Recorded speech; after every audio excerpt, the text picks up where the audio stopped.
Welcome to part 11 of In the Beginning and the End. And now I'm starting to see more every moment why God chose this particular title for this particular segment.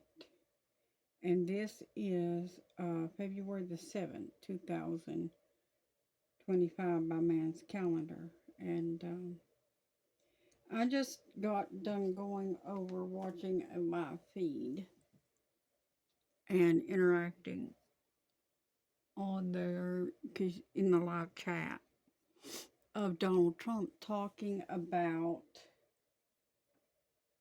um, Gaza a little bit, and it was about him. He just signed a thing taking us out of the United Nations, taking us out of the UN. The United States is now no longer part of the UN. I guess is what he was doing there. And so I went in to view that a little bit, see what was going on. And before that he was done and it was over, he got talking about the removal of the criminals, as he called them. Um, those that he's shipping back, to their own countries. And he called them criminals and stuff, and he was talking about that. So it's my understanding, according to what he said there, they're going to be paying these countries to take their criminals back. We're going to be paying these people a fee to keep their criminals. That makes total sense, doesn't it? He said it was cheaper to do this than to pay a small prison. Okay. Yes, it makes total sense that you pick them up and ship them home, and then you pay their country to keep them. That makes total sense. Why didn't we all think of that? Bull crap. Anyways, I want to get into this word. But, I mean, the stuff that's going on, I mean, the taking of Gaza was one thing. I've already done a video on that, a brief break-in. I'm not going to get back into that right now. But I made some comments in the room over there, and he was talking about that he wanted to bring peace to the Middle East and so forth. And I made the comment in the chat, Jesus is the only one who can bring true and everlasting peace. Yes, I make these kinds of comments openly, and everywhere I go, I don't care what they think of me. I tell the truth, and I told them the truth, that Jesus is the only one who can bring true and everlasting peace, because he is the only one who can. And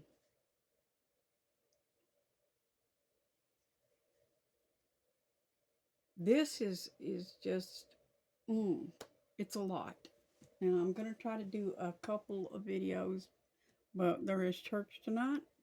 I do hope and pray to see y'all out. It's been a little while since we've got to be there due to the weather.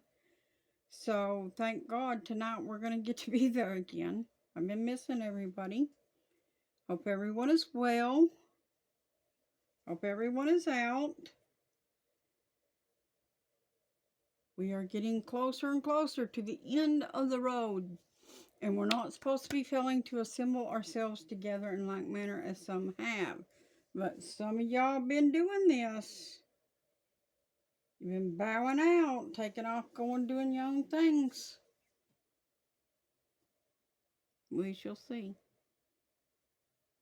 We shall see. Anyway, getting back into, getting back into the book of Genesis.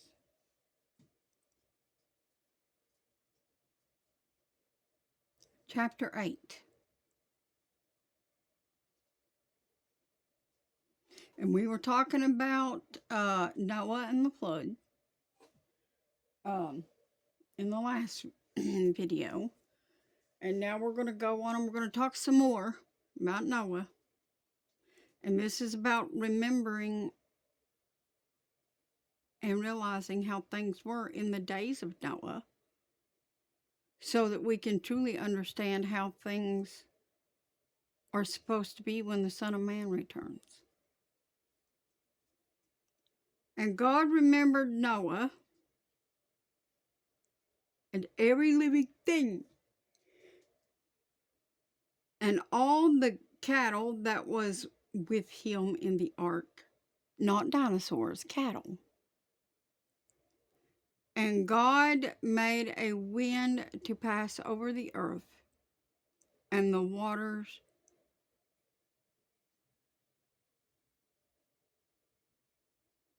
besieged, which means subdued.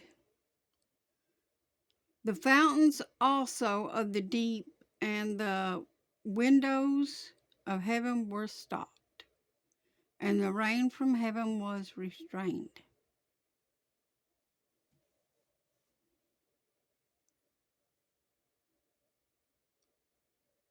And the waters returned from off the earth. That means they receded from off the earth continually. And after the end of the 150 days, the waters were abated. And the ark rested in the 7th month on the 17th day of the month upon the mountains of Ararat.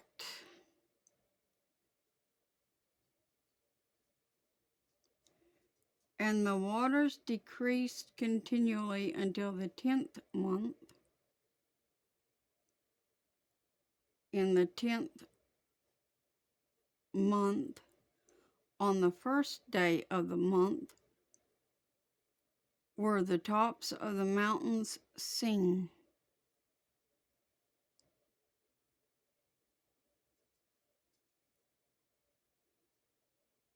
Could you imagine never seeing any land for over 150 days? Because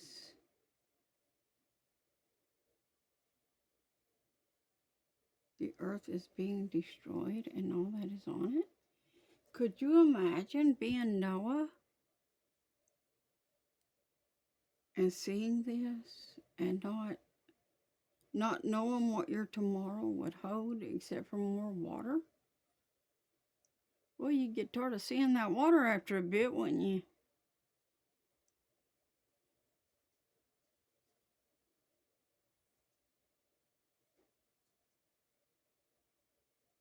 Anyways, let's get on back into this.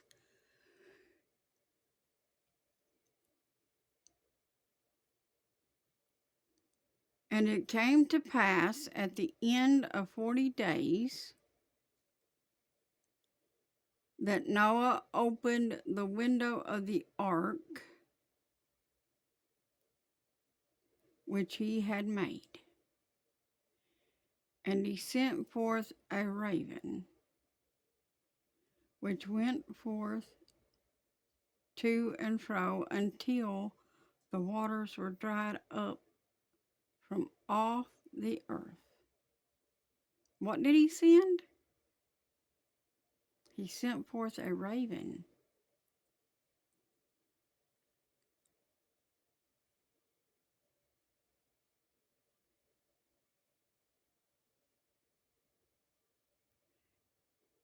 Also, he sent forth a dove from him to see if the waters were abated from off the face of the ground.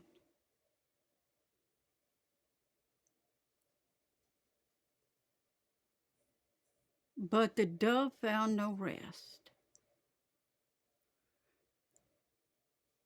for the sole of her foot, and she returned to him into the ark.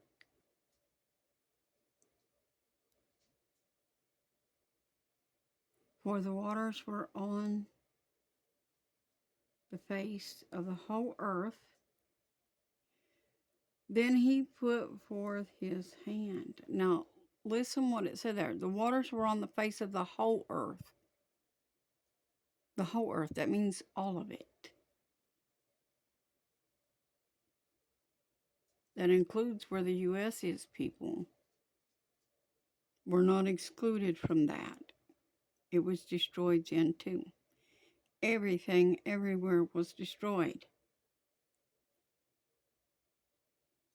Cleansed by God.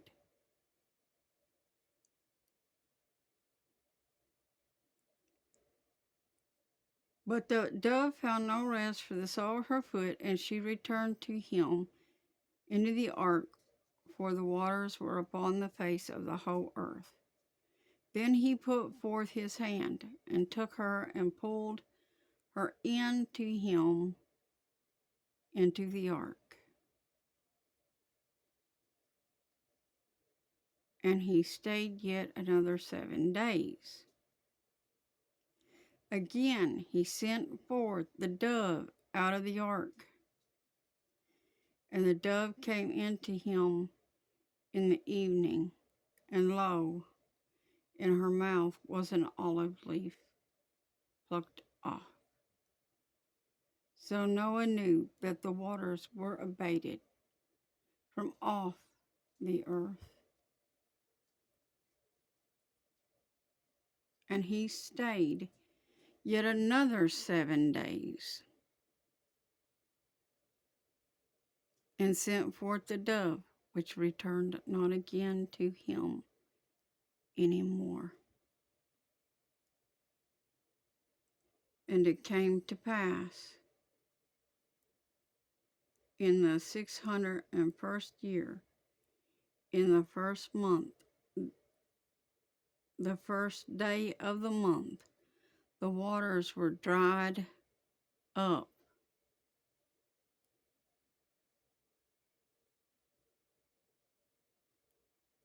The first month, and the first day,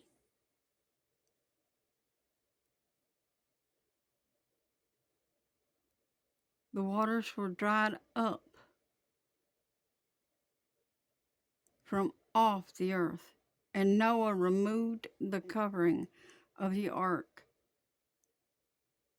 and looked, and behold, the face of the ground was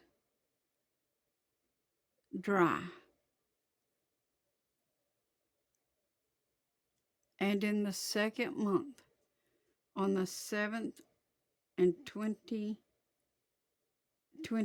day of the month, was the earth dry. And God spoke to Noah, saying, Go forth of the ark, you and your wife, and your sons and sons' wives with you. Bring forth with you every living thing that is with you, of all flesh, both of fowl and of cattle, and of every creeping thing that creeps upon the earth, that they may breed abundantly in the earth, and be fruitful, and multiply upon the earth.